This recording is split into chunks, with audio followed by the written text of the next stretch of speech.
Good morning and welcome back to part 4 of the sermon series entitled Make Every Minute Count.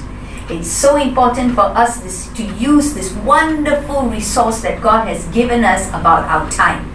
Every single moment, every single second that we use for God's glory can have an amazing effect not only on our lives but on the lives of others. So in this part 4, we're continuing to talk about how we can manage our time according to God's way of time management. And as you heard yesterday, we looked at 2 ways of how we can manage our time using God's way and God's method. And I'm now covering point number 3 and 4. Now, what is point number 3? Point number 3 in managing our time is to understand the importance of setting deadlines. This is something that many of us perhaps find it difficult to put into our lives. Because when it comes to doing something, we would tell ourselves we would do it, but we don't tell ourselves by when. It's like, okay, I need to prepare this report, I will do it. I need to do this particular activity, I need to cut the grass, I need to clean the house, I need to fold the clothes, I need to prepare this and prepare that. We tell ourselves what we need to do, but we do not set a deadline or a target of when we are going to do it. Because we do not set a time or target, that is where that human nature that is within us starts to come out, and it's called procrastination. What does it mean to procrastinate? To procrastinate means to tell yourself, I'll do it tomorrow. And tomorrow comes, I'm so busy, I've got this, I've got that, I'll do it tomorrow. Suddenly, unexpected, this call came and I had to go here and I had to visit this person and the weather is not good. We find all the excuses and we tell ourselves, I'll do it tomorrow. And before long, you realize your tomorrows have already spread for 2 weeks, and suddenly somebody is rushing you for it, and then you're so stressed and you're like, you're pushing me, you're stressing me up, you're pressuring me, and now I have to rush and do it. And the end result may not be as good as how you envisioned it to be. Why? Not because you didn't have enough time, not because not sufficient notice was given to you, all that was given, but because you procrastinated, it was kept to the last minute. They say procrastination is the thief of time. So the only way to resolve that is through this strategy: set a deadline.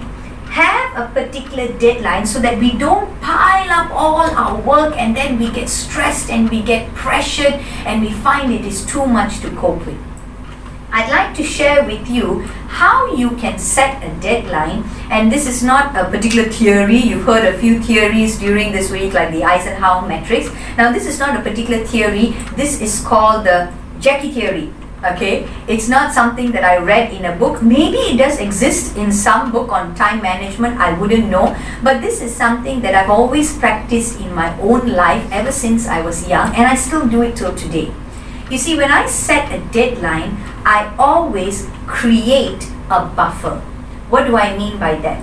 Example, if I'm given a job to do and somebody tells me to do a particular job and they say, I need this by, say, 31st August. Alright? The person says 31st August. That means I hear it with my ears and I hear deadline 31st August.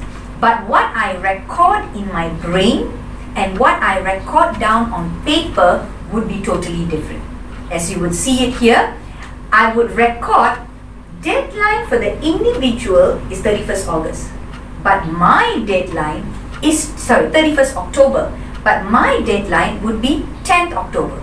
That means every time I look at it, I've already told my brain the deadline is 10th October, 10th October, 10th October. Whatever it is, the job will be completed by 10th October.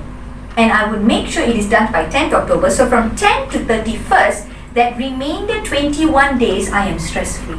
I'm relaxed. I don't have to worry about anything. So when the person actually comes and asks me for it, I'm like, yeah, sure, no problem. Here you go. There it is, all done. I don't have to delay. In fact, you want it earlier, I'll even be able to give it to you earlier. I practice that a lot in my life because I set my own deadline very much earlier from the actual deadline. A good example I will quickly give you. Before we stepped into full-time ministry, I used to be a teacher, and one of the things I used to do was I used to teach mathematics in school. And as you know, in school, the first term exam is always in March.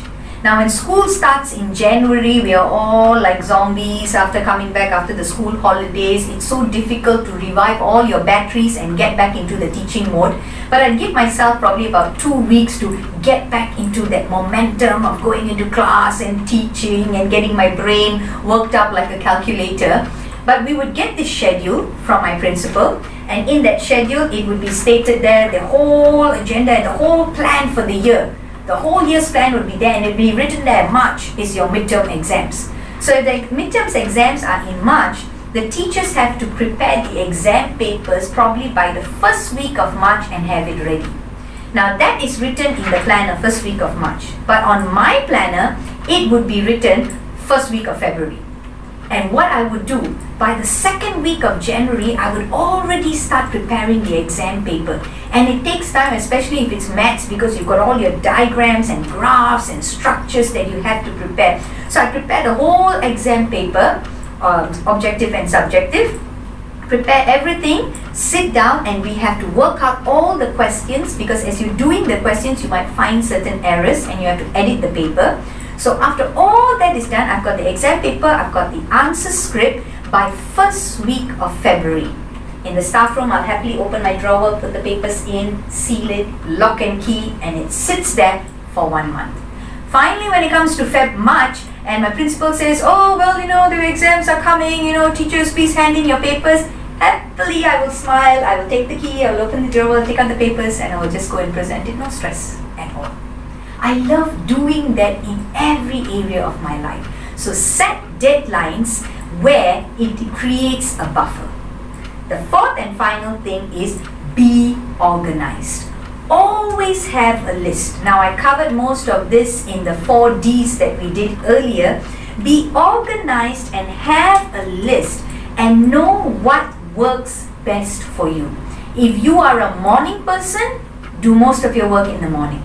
If you are a night person, do your work at night. You know your body, you know how you react. I know I'm a morning person. I can get up at 6 o'clock in the morning and I can accomplish so much. By 9 o'clock, I'm pretty much done.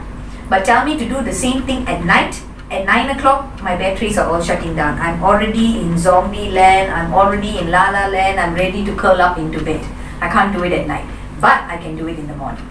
So know your body, know who you are, what kind of a person you are, what works best for you, and begin to do that and outwork that in your life, and have a list and be organized. As you need to do things, write it down. As you have done it, tick it off. Because if we try to always remember things in our mind, it may not work. But if we start to do it in an organized way, it will work. So I hope you have been blessed with this 4th point on the importance of being organized, having a list that we always write down certain things, discover what is it that works best for you, being a day person or a night person, because when you do this, you will find that you're able to remove a lot of clutter in your life.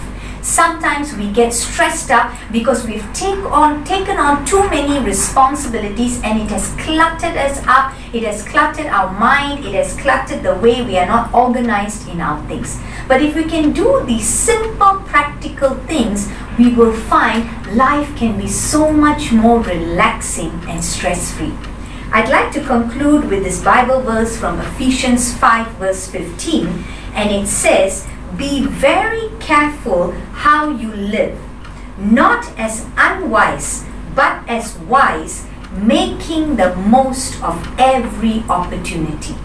God gives us opportunities every moment of every day with the 24 hours that He has blessed us with. But if we're so focused on unimportant things, we may lose out on the important.